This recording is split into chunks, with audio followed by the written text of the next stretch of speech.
Еврорадио.ФМ. Вітаю всіх слухачів Єврорадіо. В студії для вас працює Зміцер Лукашук. І наш стрим, як звичайно, можна і слухати, і глядіти праз аккаунти Єврорадіо в соціальних сетках. Фейсбук, Одноклассники, ВКонтакте, на канале YouTube. Трехдзённы фэст «Дом ля возера» пройдзе з 9 по 11 жніўня у вёсцы Новосады Вілейскага району. Мерапрыемства сёлета пройдзе другі раз, але ўжо стала дастаткова вядомым. Ну, праўда, на такім рэгіянальным узроўні, але ў планах арганізатараў выйсці і на рэспубліканскі ўзровень, таму што вельмі цікавая і такая арыгінальная праграма гэтага фэсту, ну, як мне падаецца. Пра тое, чым сёлета парадуе гэты фэст і таму і чаму завітаць на яго будзе вельмі цікава, мы сёння і пагаворым з арганізатарам фестывалю «Дом ля возера» Олегом Куралесовым. Добрый день, спадар Олег. Добрый день. Я правильно сказал? Другі раз будзе толькі фестываль? Так, другі раз. А ввогуле ідэя, каму належыць? Вот вы это придумали? Ці вам? Мне. Так случилось, что моя профессиональная деятельность – это организация мероприятий. И когда я переехал после временного места жительства из Германии в Беларусь, я все же поставил в основу вопрос не как мне сделать мероприятие, где я смогу заработать денег, а как мне сделать мероприятие, что, на мой взгляд, очень важно и нужно. Мероприятие, которое поможет людям, а не которое поможет в первую очередь мне заработать средств. Угу. Вот. То есть таким чином у вас не стояло перед вами такой меркантильной задачи все ж таки и на житье себе там троху заробить? Нет. Это как раз-таки было обратное. В прошлом году, когда я делал первый фестиваль, у меня стоял выбор. То есть либо ехать в Швейцарию на месяц-полтора, я просто люблю ходить в горы, либо же все же сделать такого формата мероприятия. И те деньги, которые я планировал на свое путешествие, скажем так, за эти средства организовать такой фестиваль. А навошта вам это трэба? Вот выбачаюся, вот шчыра, калі вот так глядзець у камеру, я б сказаў, калі б у мяне стаяў выбор, вот былі вот грошы мае, мной заробленыя, патраціць на тое, што мне падабаецца, там у горы схадзіць, ці на море паехаць, сям'ю там вывезці куды-небудзь, ці организовать фестиваль, вот я б, шчыра кажучы, выбрал бы першае. Чаму? Вот навошта вам это трэба? Нужно просто посмотреть то, что ты получишь обратно. То есть, и в моем случае я посмотрел с форматом отдыха и путешествия где-то. То есть, отдачу обратную получил бы только я. Здесь, опять же, то есть, благодарность людей и ту значимость, которую я вижу, и пользу, которую приносит само мероприятие, наверное, оно стоит дороже, чем ощущение наблюдений гор. Вы вот сказали, вернулись с Немеччины у Беларусь. А чему вёска Новосады? Это ваша родима? Вот яким чином? Нет. Я когда прожил в Германии, и это отдельная тема, почему я решил вернуться в Беларусь. Вот, так в двух словах. Из-за свободы я вернулся в Беларусь. То есть у Беларуси свободы больше, чем у Германии? Так, но это отдельная тема. Да. Вот зараз сдивили. Как-нибудь, может быть, потом пообщаемся. Да, и на протяжении полугода я искал место, которое соответствует моим критериям. Критерии были довольно простые, но в то же время мне важна была красота, чтобы меня окружала. Вот, чистота. И я решил, что не я должен подстраиваться под работу, а работа должна подстраиваться под меня. Чистота, красота, здоровье и все остальное уже под мои принципы должно подстраиваться, а не я под принципы. Ну, я так поглядел по мапе, вёска Новосады довольно такая невеличкая, скажем так. Живет 2 человека на постоянном жительстве. Ага, то есть это з вами, ці вы третий? Я третий. И як вы там выживаете в том сенсе, а с кем поговорить, как говорится? Я если говорить уже конкретно не в самой вёске живу, я на хуторе живу, то есть я живу один, можно сказать. И, скажем так, когда я переехал, вот я уже живу 2-й год, и со времени, когда я переехал, так получилось, что я чаще и больше общаюсь, чем я раньше жил в городе. У меня есть время для людей, и То есть, ну, а гэта такі, ну, калі там два чалавека, вы трэці, прычым яшчэ і на хутары, то ваши зносіны са светом і з другімі людзьмі, это як? Вот праз інтэрнет, праз скайп? Нет. Как раз таки, когда живя, ну, допустим, в большом городе, мегаполисе, в Минске, ну, в любом другим городе, ты постоянно в этой суете. Постоянно, то есть, заботишься, дорога, очередя, машина, то есть, с друзьями там раз в неделю встречаешься, в лучшем случае, и то 10-15 минут. Некоторые за полгода не могут встретиться. То у меня там появилось много свободного времени. И так получилось, что я начал чаще встречаться с людьми. Они ко мне приезжают в гости, им хочется тоже к природе, к красоте, и плюс еще со мной пообщаться. Ну и мне тоже, у меня есть время, я езжу, я абсолютно не привязан ни к чему, могу в любое время поехать к любому своему важному мне человеку. Ну еще такой важный момент, что отсеялись сразу же те люди, которые хотят встретиться, лишь бы дома не сидеть. Ну, меня начали окружать люди, которым я важен и которые мне важны. Можна я уже перад тым, як перайдзем да абмеркавання фестывалю, яшчэ одно пытанне такое, ну, можа быць, просто цікава. Вот вы сказали, каб не я на работу ходил, а работа приходила до меня. Чем вы займаетесь? Организация мероприятий. То есть вот фест «Дом ля возера» — это не одиное и не основное ваше занятие? Ну, я занимаюсь как и организацией мероприятий различных, то есть крупных по большей части. Это не корпоративы, свадьбы, а крупных фестивалей различного формата, так и ну, да прикладу. оказание... Ну, у нас я есть... ведаю организаторов, ну, коли мы кажем про Да. буйные фестивали, я ведаю организаторов там «Рока за бобров», да. А-феста, Литбира. А вы какие фестивали? Ну, мы здесь, если говорить конкретно, мы есть райисполком и горисполкомы. Мы оказываем и помогаем услуги. То есть к 9 мая можем предоставить сцену, либо же под ключ делать мероприятия, заниматься расставлением мест, то есть приглашением артистов, либо же есть несколько своих проектов, то есть там, допустим, фестиваль танцевальный раньше был Emotion, либо там детский праздник Планета желаний, ну, это то, что из актуально действующих.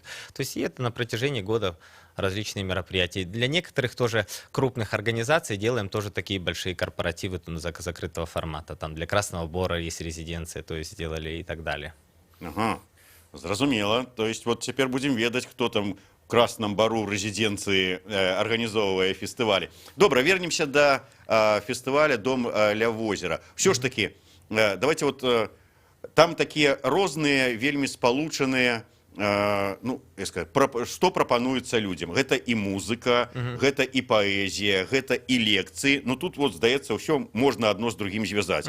Але потым рыбалка, кухня, танцы. Вот як это все, вот як ввогуле нарадзілася ідэя все это сполучить. У Немеччине, калі жылі там где-то подглядели у некоторых? Не. Просто нужно понимать, кроме наших личных вопросов, которые нас интересуют, и, на мой взгляд, важные вопросы, которые стоит обсудить и затронуть, это лекции, которые затрагиваются у нас в лекциях, есть еще местные жители, у которых есть свои тоже интересы. А лекции на какую тему? Может быть, ну, вы какой-нибудь скрытый религийный... Нет, ни в коем случае. У нас, допустим, медиаграмматность лекция будет. Анна Северинец в прошлом году читала на лекцию вот, вообще как быть педагогами, оставаться человеками, в то же время взаимоотношения учеников и педагогов, родителей. Ага. Вот, а я думаю, гляжу с дымки, вот сдается знакомый человек, а это все ж таки Ганна Северинец была.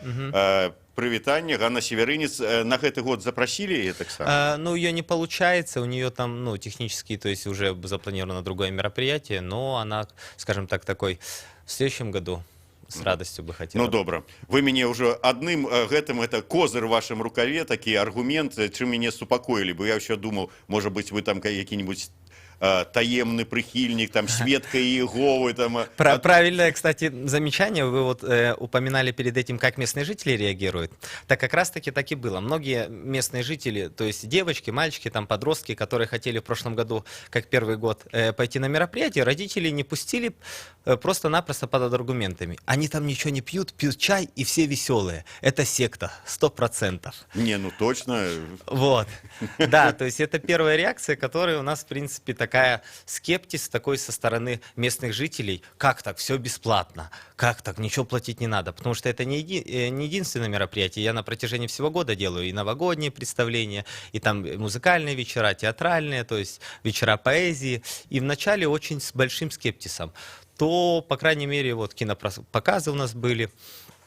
то сейчас совсем другое уже отношение, уже многие побывали, сарафанное радио все же играет свою роль большую. Вот, вибачайте, я разумею людей, які приедут там за 20, 30, 50, 100 километров до вас на хутор, каб паўдзельнічаць у таким вот фесте, где там и музыка, и поэзия, и рыбалка, и юшку приготовить, все это на природе, это понятно. Но кинопоказ, дзеля кинопоказа ехать некуды на хутор, вот здаецца, ну вот мне, Менчуку, да прыкладу, вот чаму вот ехать до вас на кинопоказ, калі я тут все, что хочешь себе в Минску могу знайсці, пачынаючы от боевиков до артхауза.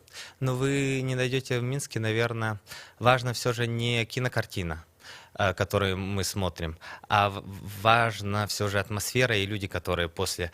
У нас кинопоказы, опять же, то есть это не экшены, которые ты посмотрел и для возбуждения твоего внимания, это фильмы, затрагивающие актуальные проблемы современности. И, соответственно, после самого кинопоказа у нас ведется активная дискуссия, и, как правило, то есть проблемы, которые затрагиваются в кинокартине, приглашаются несколько еще спикеров, ну, профессионалов в этой теме, чтобы они несколько, ну, показали свой взгляд на проблему. Поэтому все же я считаю, что это, ну, абсолютно не сопоставимо с кинотеатром, либо каким-нибудь... Ну, киноклубы есть в Минске, вопросов нету, но когда это все важно, как я уже сказал, атмосфера и люди. Вернемся еще раз до фестиваля. Вот летось вы провели его первый раз. Сколько гостей приехало? Но нужно, если говорить количество участников немножко, у нас порядка всех участников, деятелей искусств, было порядка 60 человек, только те, кто участвовал за вот эти 3 дня. И гостей было порядка тоже 70. Вот. Это все было вызвано... Местных жителей много собиралось, но вызвано было грозой в основной день. То есть просто-напросто была гроза, и получилось так, что гости, которые ехали издалека, только были.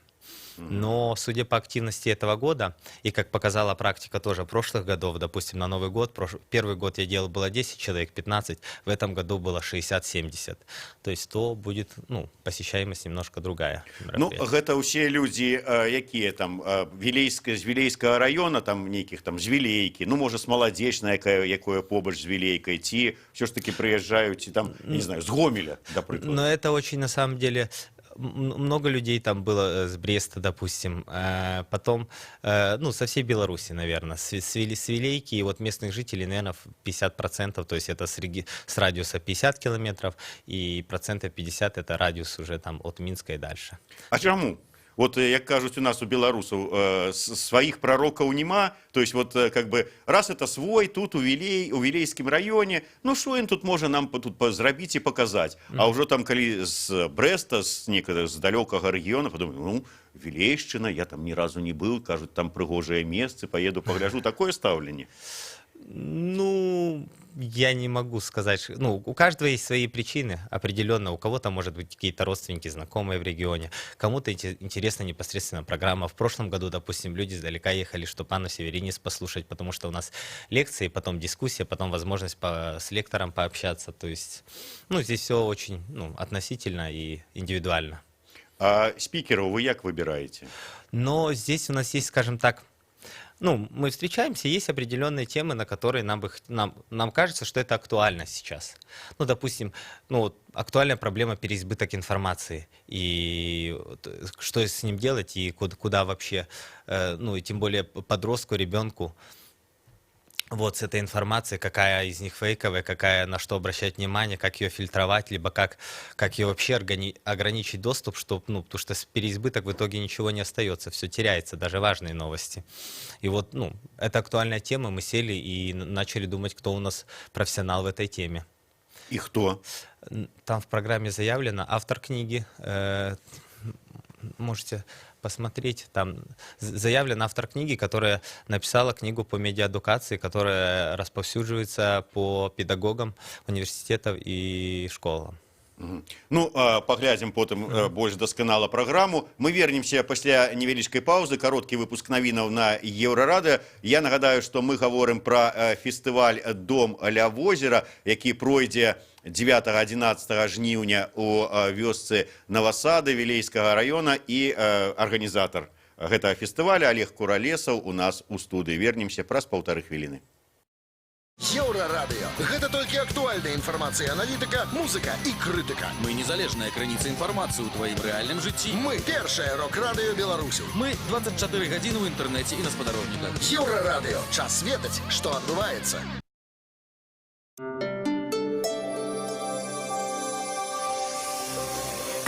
Еўрарадыё. Навіны наша справа.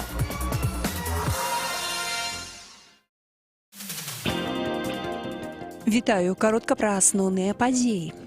Прэс-служба Мінабароны Беларусі ў тэлеграме распавяла пра права на адтэрміноўку для працягнення адукацыі. Ім могуць карыстацца тыя, хто залічаны ў навучальныя установы да 10 жніўня і пацвярджаюць гэта дакументальна. Нагадаю, што паводле канону атрымаць адтэрміноўку ад службы ў войску для працягу навучання цяпер можна толькі раз. Беларускі прэм'ер-міністр Сергей Румас паляцеў у Кыргызстан, але не з-за масавых беспарадкаў, якія там цяпер адбываюцца. Проста ён возьме ўдзел у пасяджэнні Еўразійскага міжурадавага савета ў горадзе Чалпон-Ата 9 жніўня. Як паведамляла Еўрарадыё, 7 жніўня спецназ паспрабаваў затрымаць экс-прэзідэнта Кыргызстана Алмазбека Атамбаева, якога падазраюць у карупцыі, але ягоныя прыхільнікі адбілі атаку. Загінуў спецназавец, пацярпелі дзесяткі чалавек. 8 жніўня супрацьстаянне працягваецца. У Бішкеку з'явіліся блокпасты, а сам Алмазбек Атамбаев забарыкадаваўся разам з прыхільнікамі ў сваім памесці. Беларуская тэнісістка Вікторыя Азаранка, якая цяпер займае 39е месца ў рэйтынгу сусветнай жаночай тэніснай асацыяцыі, прайграла ў 1/16 фіналу адзіночнага разраду на турніры ў Таронта. Нашая суайчынніца саступіла ўкраінцы Даяне Ястрэмскай. 8 жніўня ў Беларусі пахмурнае дажджлівае надвор'е. Яно захаваецца і 9 жніўня. На большай частцы тэрыторыі моцныя дажджы, прагрымяць навальніцы, вецер паўднёва-ўсходні з пераходам у паўночна-заходнюю умераны пры навальніцах, парывісты. Тэмпература паветра ад 17-20 да 29 са знакам плюс. Найгарачэй будзе ў Брэсце. Святлана Адзінец, служба інфармацыі.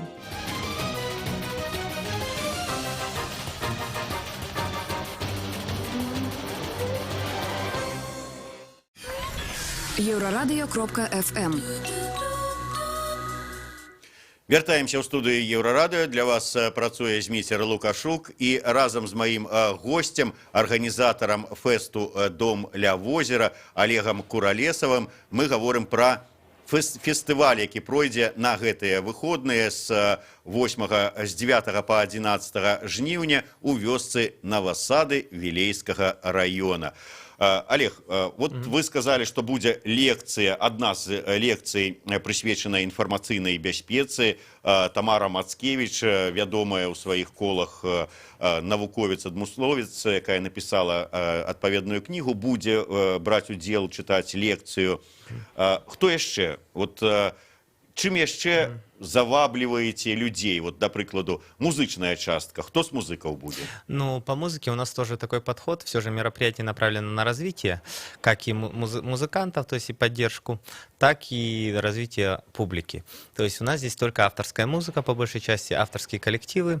Если в пятницу у нас будет Андрусь Токенданг, ведомый, то в субботу у нас будет порядка 3 коллективов, которые с регионов, но довольно-таки достойные, сильные коллективы, которые хотелось бы показать. То есть группа «Станция», но это минские ребята, потом «Планета Усих», сморгонская рок-группа, и «Дубликат».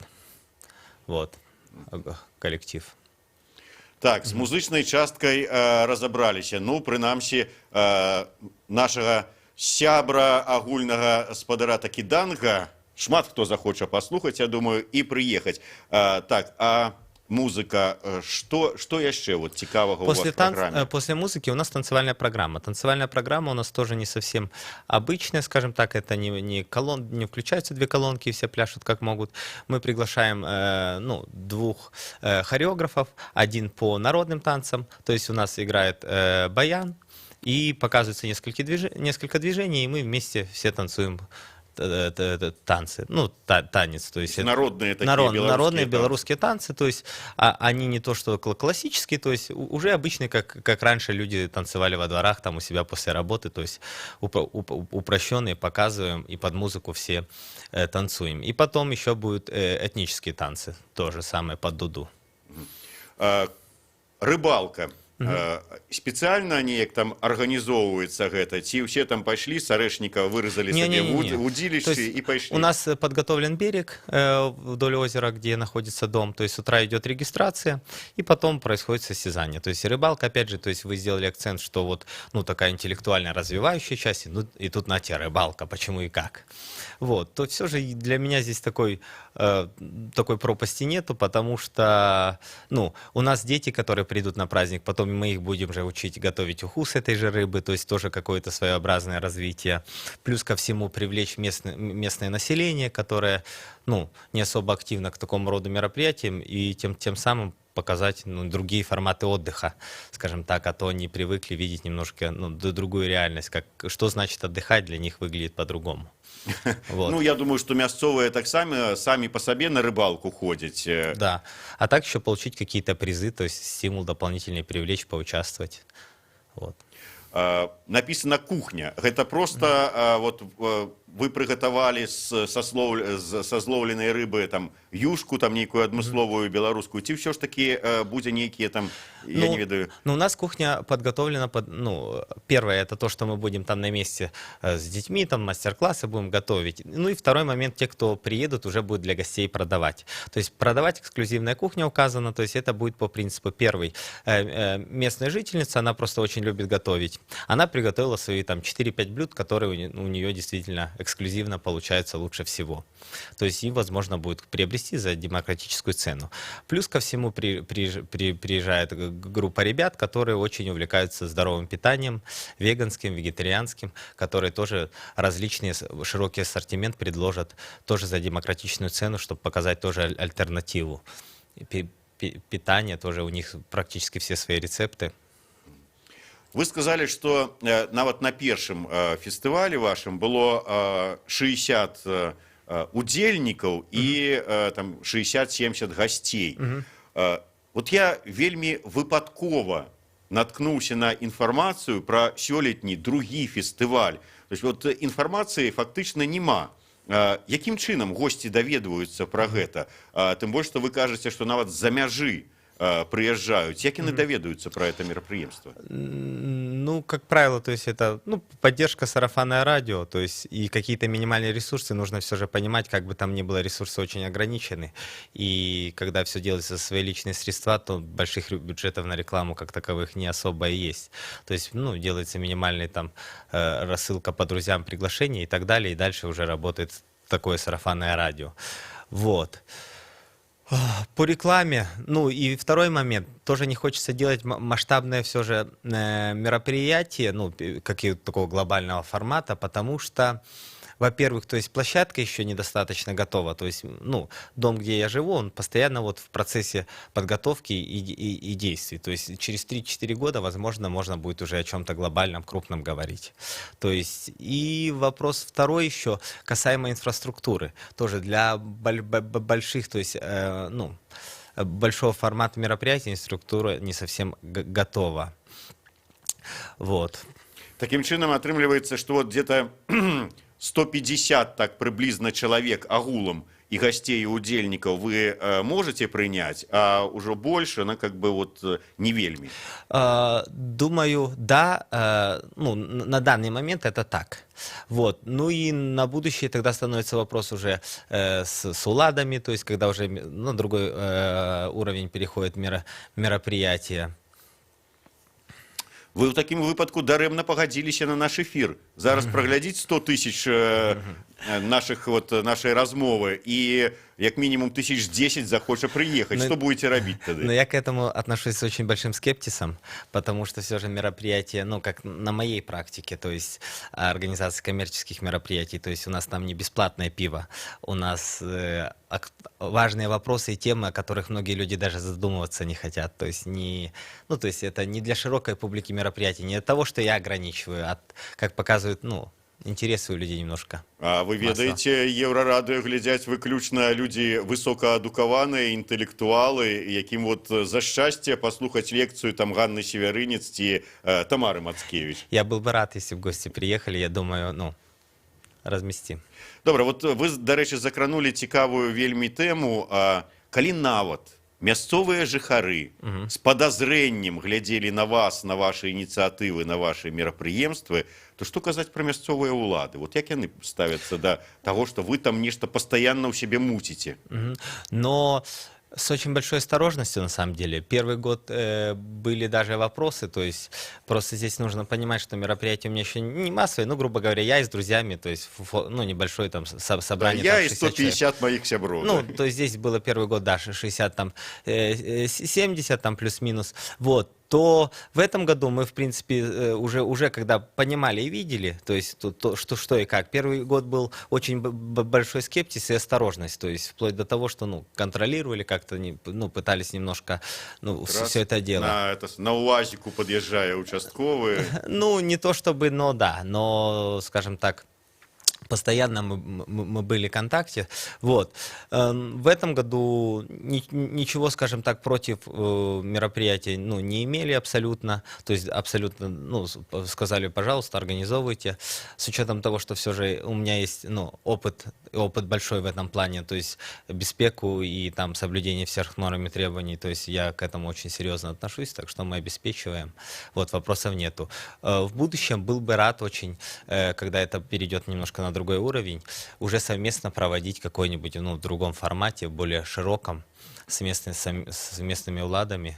Вот, до речі, да, вот яны цікавасць нейкую праяўлялі, тому что одна справа, калі нехта там на хутары там зробіць аграсядзібу, там, і госці прыязджаюць, і ён такім чынам зарабляе сабе грошы, на гэтым бізнес робіць. У вашым выпадку гэта не так. Вы ніякага бізнеса не робіце, свае грошы укладаеце. Так. І ў такім выпадку вы працуеце на развіццё, ну, я не ведаю, там, можа быць, нават турыстычнай прывабнасці гэтага рэгіёна, і ўладам павінна было быць цікава, наадварот, можа быць, якую дапамогу прапанаваць, ці якое-нибудь там спонсора мясцовага знайсці, там, які, я не ведаю, дзе там у Вілейцы, што там можа быць спонсором? Там, Маладзечанскі піваварны завод, вы ж там піва не п'ёце. Ну, что-нибудь. «Зенит» еще працуе? Працует, да. Так. Ну, вот, фотоаппараты, телескопы. Вы же там нават на зоры глядите, я там читал. Так, да. И что вы там бачите на зорах на это? Ну, это что? Это некая так само навучальная, там, вучите детей? Ну, в прошлом году у нас как это проходило, что парни, которые очень увлекаются наблюдением за звездами, они привезли свой хороший телескоп, и мы наблюдали, они объясняли, что, как, какие созвездия, на что обращать внимание, но единственная погода была не очень, мы посмотрели на Луну, обсудили, но дополнительно, да. То есть, как я уже говорил, то есть мероприятие не направлено кого-то, какой-то определенной идеологии, либо, ну, точки зрения кого-то, переубедить, либо направить. Как раз-таки у нас мероприятие направлено расширить горизонты, показать разные миры, разные мнения, чтобы человек немножко руководствовался, ну, мыслил шире когда делает свой выбор. Вот дзіўныя людзі сустракаюцца ў рэгіёнах. Вот я так думаю, што немного такіх, як вы, якія мало того, што не імкнуцца нешта робячы зарабіць грошай, але і ставяць перад мэту сваёй арганізацыі, вот это мерапрыемства дакладней, не просто там пазабавіцца, правесці весела час, а менавіта нейкае там пашырэнне гарызонтаў, ды, можа быць, павелічэнне, поширение адукации. Дивно вот так вот. Что ж таки? Ну, в прошлом году, допустим, на тему образования у нас были Адукация инфо и выпускники европейских вузов, которые для 11-классников, 10-классников показывали возможности обучения вообще за рубежом, то есть европейские какие-то возможности в Европе, какие-то, рассказывали свою практику и так далее. Показывали, что просто, как я заметил, большая проблема у местных школьников, то, что они ой, это слишком дорого, далеко, а я никогда не смогу, слишком сложно, у меня нет столько денег, хотя на самом деле все гораздо проще. То есть... Я тут у Молодечно раз в год выезжаю, а вы мне кажете про некий Берлин. Они себе этих стенок настроили вокруг и сидят в маленькой комнатушке и говорят, что с нее не выйти. Вот, то хочется немножко как-то помочь вот таким вот форматом. Все ж таки, вот першы раз в мінулым годзе праходзіла мерапрыемства, і вы таких цікавых і вядомых людзей у якасці гасцей, лектараў там да сябе запрасілі. Як это у вас атрымліваецца? Это ўсё ж таки дзякуючы асабістым кантактам ці як? Таму што, ну, я разумею, калі вот раскручанае ўжо мерапрыемства, людзі пра яго ведаюць, чуюць, там, разумеюць, што это ім там как бы дасць карысць там, для пашырэння сваёй аўдыторыі, таму яны едуць. Ну, я кажу пра выступоўцаў, лектараў. А калі вот першы раз не ведаеш куды, нейкія навасады, хто там будзе, што там будзе, вот, і такія людзі прыязджаюць. Якім чынам? Так, ну я думаю, здесь есть две причины. То есть первое, это все же те люди, которые у нас были спикерами, и те гости, которые были, мы предварительно общались, и я рассказывал о наших целях и формате мероприятия. Им это все же важно, они живут своим делом. У нас в пресс-релизе в группе ВКонтакте написано, что те люди, которые у нас выступают, они в первую очередь живут, ну, и любят то, что они делают. Любовь к собственному ремеслу. То есть у них была возможность донести свои идеи, ну, публике, которая хочет слышать, которая слушает.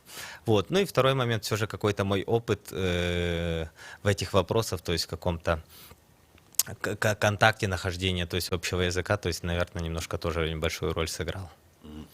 Мерапрыемства, уваход бесплатны напісана, але ўсё ж таки, ну ладно, вот госці гэта ўсё, яны хочуць адпачыць цікава і разумна, таму как бы яны самі едуць. А спікеры, вот все ж таки даводится им нечто платить за выступ, ці там, по крайней мере, там покрывать выдатки их на дорогу. Ну так, то есть, ну, список затрат мероприятия, то есть мы, то есть обеспечиваем, то есть, ну, транспортные, логистические все расходы покрываем. Ну и небольшой символический гонорар можем, ну, это чисто такой больше символический на мороженое, кофе, чтобы, вот. Больше мы, к сожалению, ну, позволить себе не можем. Может быть, ну, в следующем году будем подавать на какую-то поддержку грантов. То есть, если какая-то, ну, гранты будут, то сможем как-то уже поощрить, потому что я считаю, то, чем занимаются наши спикеры, музыкантам, оно должно оплачиваться и оплачиваться достойно. Это не менее тяжелый труд, чем любая другая профессия. Але пакуль все это вы со своей власной кишени. Так, так. И кольки вот вам каштуе организовать вот это мероприемство? Ну, я точно не считал, но нужно тоже понимать, что с учетом того, что я занимаюсь этими вопросами, многое уже у меня имеется. Допустим, оборудование звуковое, световое у нас собственное, то есть какие-то коммутации тоже собственное, то есть декорации тоже, ну, палатки, шатры, то, что нужно, тоже собственное есть. То есть если бы я не занимался этим, ну, делом, это бы стоило абсолютно других средств. Ну и плюс ко всему, что у меня есть опыт во многих, то есть, допустим, по афише, по дизайну, тоже есть дизайнеры, по печати, по полиграфии, тоже есть контакты. То есть это все абсолютно, то есть, ну, постороннему человеку это бы цифра была бы в 5-6 раз больше. Ну, то есть, я думаю, порядка $1000 там плюс-минус. Зразумела. Ну, на жаль, нам трэба завяршаць нашу праграму. Такім чынам вяртаемся да нашага анонса. З 9 па 11 жніўня у вёсцы Навасады Вілейскага раёна, ну, як кажуць, Google вам у дапамогу, знойдзеце, дзе гэта і як, пройдзе фестываль «Дом ля возера». Музыка, лекцыі, танцы, рыбалка, юшка, увогуле, можа быць, нават там размовы на і высокаінтэлектуальныя і не вельмі тэмы. Усё гэта там. Як даехаць все ж таки? Ну, і регистрироваться трэба ці не? Не. Кто приехал, то и приехал. Не трэба, там указатели имеются. Вот. Как доехать в группах в социальных сетях, тоже есть полностью координаты на велосипеде, пешком, либо же на общественном транспорте, либо на машине. Все контакты есть. Таким чином можно нават ехать без своей палатки, не брать. Там все у вас есть, где коли переночевать. Ну, ограничено. То есть, если все же без палатки, то лучше предварительно записаться и связаться с организаторами, чтобы, ну, не было казусов. Вот такие люди цікавыя жывуць у рэгіёнах, якія арганізоўваюць самі фестывалі за свае грошы, бесплатна запрашаюць, каб людзі приехали, и при этом не пивом их там частують, и не Ляпис 98 выступая, а Тамара Мацкевич, Такіданг, і увогуле читаюць лекцыі на розныя сур'ёзныя тэмы. Дзякуй вялікі, Олег Куралесаў, арганізатар фэсту «Дом ля возера». Можна не толькі на піўныя фестывалі хадзіць. Зміцер Лукашук працаваў для вас у эфіры. У 14:05 чарговы выпуск праграмы «Ідэя X». Наш гость – генерал-лейтенант міліцыі Мечыслаў Грыб. Еўрарадыё. Гэта толькі актуальная інфармацыя, аналітыка, музыка і...